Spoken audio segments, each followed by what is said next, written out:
Hi everyone, my name is Karis and welcome back to my corner of the internet where I talk about books and other things that I enjoy. In today's video, I'm going to be doing a book haul. I have accumulated quite a few things recently. I've tried to include everything that I've bought since my last book haul, which was just after Christmas. So the books that I've purchased throughout January and February. I think I've got all of them, but I'm not sure because I have a habit of putting things on my shelves and then I literally can't remember when I've purchased them. So I've got 16 things here. I think that's enough for the video. The first couple of books that I actually purchased prior to Wilsathon, which was the Jacqueline Wilson themed readathon that I hosted with a load of my friends. I've talked about it so much. It was a great week. It happened in February, and while we were making our TBR videos for that, we were just talking so much about all the Jacqueline Wilson books we loved when we were younger, and a few of us got into a bit of a Depop wormhole looking for things on there. I know I certainly did a lot of my reading from the library when I was little, and you can tell at what point I decided that I wanted to start collecting Jacqueline Wilson books, because I have the hardbacks of a fairly good chunk of them in chronological order, but anything before that and anything after that I don't have. So I wanted to like bulk up my collection a bit, which is why I got a couple of these things. The first thing I found on Depop, and it was actually like $1.50, it was a great deal, and that was Dustbin Baby in this hardback version. I didn't actually end up reading this for Wilsathon, but I am glad that I have it now. As I said, I think it was a really good deal.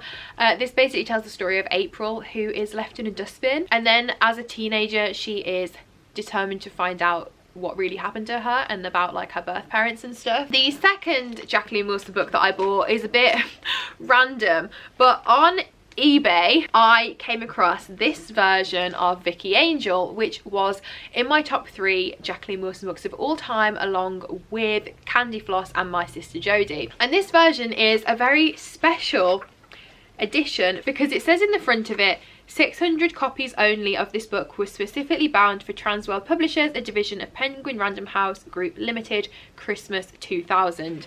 I don't know if you're going to be able to see that there. So this is like one of 600 copies of this, and it's also signed. It's got a little book plate in it which is signed by Jacqueline Wilson herself. I do actually already own a signed Jacqueline Wilson book because I met her when I was little. I got Jackie Daydream signed, but to have a signed copy of one of my favourite books and it to be like a special edition, I just couldn't say no. Moving on, I guess I may as well continue on the Depop theme. I have been looking at Depop for books like every single day. It's actually quite bad, but I actually am surprised. I thought I'd bought more, but if I'm correct, other than the Jacqueline Wilson one, I've only bought 2 other things from there recently, and they're actually both non-fiction. They both came from the same seller because basically I really wanted one of them, and the deal was like $3.50 for shipping, but if you get 2 books then you get free shipping, and the second book was only £3. So I was like, well, it's cheaper to get 2 books than it is to get 1. So obviously I got 2. So the one that I saw that I really wanted was Eat Up by Ruby Tando. Ruby was a contestant on the Great British Bake Off. She was actually my favourite of that season that she was on. I had definitely like picked her to win, and I know that she's done a lot of writing since. I have read some of her pieces like in newspapers and stuff, I think, and I knew that this had come out a while ago, but it's come back onto my radar recently because I heard Leanne from Leanne Rose talking about it. I think that it's going to be a very important book, and I just really wanted to pick it up. So when I saw it on Depop, I was like, yes, add to basket. I think this book is just really a celebration of food and the idea of eating what you want and not feeling bad about it. And the other book that I bought alongside that was Jog On by Bella Mackey. I thought that this one might be interesting to me because I run myself, and this is a non-fiction work by Bella about her journey to becoming a runner herself, from someone who had literally never run before to someone who now runs multiple times a week. I have actually already read this one, so I'm not going to talk about it too much here, but I did enjoy it. There were a few things that I didn't like so much about it, but I did enjoy it overall, and I will talk about it in my March wrap up. I guess next I can talk about the books that I got from Asda. I went to Asda and I decided while I was there to have a look at the book aisle. I don't think I'm exaggerating to say that the book aisle in that Asda, it hasn't changed in what feels like years. It's always the same books in there, and I went in there this time and I was just in awe. I was like, everything is new, there are so many things that I want. So I did buy 5 things. They were on the 2 for £8 deal. I mean, really I should have got 6 things, that would have made sense, but there were only 5 that I like really wanted. The first thing that I got in the deal was The Midnight Library by Haig. I talked about this in my February wrap up because I have actually read it now, so I won't go on about it too much here, but I did give it 4 stars in the end. I really enjoyed it, and I'm glad that I held out and waited until there was a paperback version of it to read. The next thing that I picked up I hadn't actually heard of, but I saw it. The cover really intrigued me because it's so just bright and impactful, and then I read the blurb and I was like, this sounds really cool, and that is The Shelf by Helly Acton. This follows a woman who ends up on a Big Brother sort of style show called The Shelf. It says, along with 5 other women, Amy is heartlessly dumped live on TV and must compete in a series of humiliating and obnoxious tasks in the hope of being crowned the keeper. Something you should know about me is I used to be absolutely obsessed with Big Brother. When I was, I would say, about 14 to 16, it was genuinely the highlight of my year, watching Big Brother. Me and my friends used to talk about it every single day. It was like the early sort of days of social media when I was getting really into it as well, so I'd like see what people were tweeting about it. It was just next level. I know Big Brother isn't a thing anymore, but like the last few years when it was on, I haven't watched it. But I do really like the premise. I like reading anything that has a similar premise, and I really like the idea that this one combines it with what I hope is going to be like feminist themes and morals. So very excited to get to this one. I have a feeling that it's going to be a very quick read as well, very fun. The next thing that I bought is very not me, but it was there, and if it wasn't there I probably would never have bought this, but I have it now. That is Bridgerton, The Duke and I by Julia Quinn. I, like many other people, have seen Bridgerton. I watched it like when it first came out and I liked it. I didn't love it. I loved Eloise, best character, but Simon, Daphne, I was just sort of, yeah, I didn't love them. I guess I have FOMO. Everyone seems to be reading it, and I kind of want to do a video where I read it because it is so out of my comfort zone. I don't read romance. I don't really read Regency stuff. It's probably not going to be a priority, but I have it now. The next book that I bought was Such a Fun Age by Kylie Reid. I was actually really surprised to see this one in the deal, but I was very happy to. I've seen a lot of things about it over the past year. I've heard some people really love it, and I've heard some people just feel okay about it. I'm hoping that I will really love it, but I'm glad that I have it now to see what my own feelings on it are. All that I know about this is that it's about performative activism, which is obviously a really important topic, so I'm interested to see how that is covered in this. And the final book that I bought from Asda, oh, I've just bent the cover of it right back. We love that. That's really annoying. I need to take better care of things. Anyway, it is The Five, Untold Lives of Women Killed by Jack the Ripper by Hallie Rubenhold. I've heard loads of good things about this. This is a non-fiction, but I've just heard loads of people talking about it, and again, I wasn't expecting to see it in Asda, so when I did, I was like, that needs to go straight into the basket. Another thing about me is that I really enjoy anything like true crime related, anything about serial killers, that sort of thing, so this is definitely the sort of thing that I think I will enjoy. I'm not sure when I'm gonna read it, like it's not right at the top of my list at the moment, but I do want to get around to it at some point. It might be one that I sort of like dip in and out of. I think it might be a bit heavy to sit down and read all in one go, but I'm very interested to read about the lives of these women. I guess next I'll quickly talk about the 2 books that I got from subscription boxes, both from the Books That Matter subscription box, so if you don't want to know what was in the January or February box for that, then skip ahead. I haven't got the March box yet, so I won't spoil that one, don't worry. In January I got Skin by E.M. Reapy. I was really disappointed by this. I talk about it more in my February wrap up, but I ended up giving it a 2 out of 5 stars, and I was expecting to love it, and it just wasn't that for me. It basically follows the story of a woman who has given up her job, has recently come out of a relationship, and decides to go traveling in an attempt to sort of find herself, but she also has a lot of self-deprecating views about herself. She has issues with food and her body image in general. My main issue with this was that it didn't really show us any sort of journey. Things just changed, but there was no reason why. If you're interested to hear more of my thoughts, I'm not going to repeat them here. I will leave a link to my wrap up in the description and in the cards. And the second book that I got in the February box was The Emperor's Babe by Bernardine Evaristo. I'm actually planning on reading this one very soon as I'm filming this, but this is a novel in verse.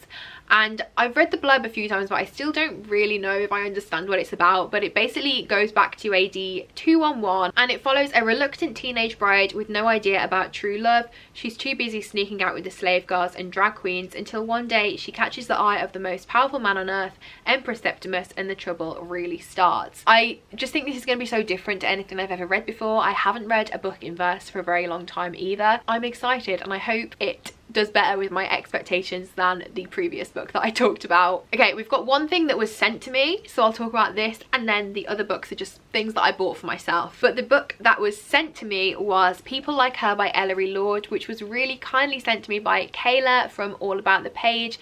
I will leave a link to her channel in the description as well. Please go over and check her out. She's really great. I talked to Kayla quite a lot very many years ago when I was on BookTube before, and so was she. We both had channels around the same time. Like myself, she has recently come back to BookTube, and it's just so nice to see her face again and to talk to her again. And she put a tweet out saying that she had finished reading this book and did anyone want her copy of it, and I replied and was like, oh, that's one that's on my radar, I would love it if that's okay. And she very kindly sent it to me and included a lovely little note as well, which was very sweet. I included this one on my first episode of my like anticipated reads video where I talked about books that I'd recently added to my TBR. I definitely heard someone talk about this, and I can't remember who now, but it'll be in that video. But basically this follows a mummy blogger, and it's a thriller, and I really don't know anything more than that, but I don't want to. Sometimes I think even reading the blurbs properly with thrillers or mysteries does spoil a little bit about the story for you and the sort of tensions, I guess. So I'm going to go into it blind, but I am planning on reading it really soon because I definitely want to let Kayla know what I thought about it, and as I said, it was a really anticipated one for me anyway. Thank you so much once again, Kayla. It's very sweet of you. The next thing that I have is another one that was on my anticipated reads video, but the second one that I did is one that I very recently added to my TBR, and that is We Can Only Save Ourselves by Alison Wisdom. First of all, I just think this is so pretty. It's very my aesthetic, this cover is. This story follows a very high achieving girl who's very well known in her community, and then one day she disappears, and you find out that she's basically followed this man to a bungalow, and there she meets three or four other young women already living there seeking the same kind of adventure. Sounds like it's going to be a bit of a cult, and I'm just very intrigued. I want to know more. Cults have always fascinated me, but I haven't read very much about them. I really want to read The Girls, and I really want to read My Favourite Manson Girl, and now I really want to read this one. So again, hoping to get around to this one within the next couple of months, not in March but hopefully April sort of time. The next thing I have I've talked about quite a few times, so I won't go on about it too much here, but I did get myself a copy of A Little Life by Hanya Yanagihara. I really want to start this in March. I've included it in my TBR. I did include it in my February TBR as well and didn't manage it, so I'm hoping March is going to be the month where I at least start this. And I'm ready, but I'm not ready. I know it's going to make me cry, and I will definitely vlog my experience of reading this one. I think I've definitely save the prettiest two books till last.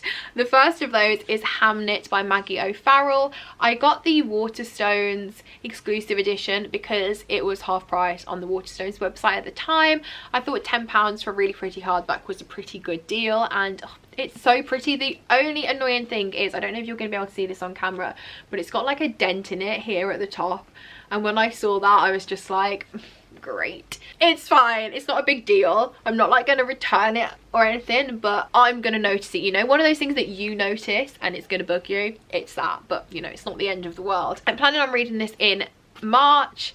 Definitely going to get around to it, so I will talk about it in my wrap up, and I'm very excited. All that I know is that it's the sort of fictionalized story of William Shakespeare's son, and it's set in Stratford, which is somewhere where I'm very familiar with, and I've heard really great things. And the final thing that I bought recently is another beautiful book, and another one that I'm planning on reading in March, so we'll hopefully be including in my March wrap up, and that is Transcendent Kingdom by Yard Jessie. I really love this cover. I think it's the colours, it's just so pretty and so like March, like this, it says March to me, the colours. I was just gonna see if it's actually pretty underneath, but I don't think it is. Ooh! Oh, I nearly ripped the dust jacket then.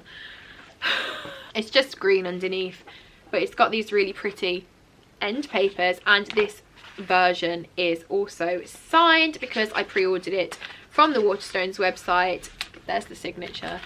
I've started pre-ordering a lot of things because isn't it just nice to have a little treat arrive? And at the time when you pre-order it, the money doesn't come out then. This is the problem. I think, oh, I'm not spending any money. Obviously the money does come out at some point, but it's fine. It's the future's problem. All jokes aside, I pre-ordered this one just because I think it sounds amazing. I haven't read Homegoing. I really want to. This follows a young woman who is a medical student, and I think she sort of turns to studies to try and understand why various other things are happening in her life that she has no real control over. Her family are also Ghanaian, living in the States, so that's a big aspect of this as well. I think it's going to deal very heavily with topics of religion, family, science, identity, all that sort of thing, all the sort of things that I really enjoy reading about. And it's very short, so I think I have a good chance of being able to get through this one as well this month. So those were all of the things, just checking around me, yes, those were all of the things that I purchased or received recently. Can I hold them all up? Let's try and do the thumbnail now before I wrap up the video. I think the answer is going to be no, because some of these are big. Just thinking about having to put them all away, to be honest. Does anyone do that when they're doing their booktube videos? It's all fun and games until you have to put them back on the shelf. This is going to be a disaster. Ugh. These were all the books. Okay, I want to turn it round. Hang on. So these were all the books that I purchased in January and February. If you've read any of these books, I would love to hear your thoughts about them in the comments. Please let me know, or just leave me an emoji to let me know that you've watched the video. Other than that though, that is it for today's video. Thank you all so much for watching, and I hope you're all keeping safe and staying well, and I will see you again next time. Bye!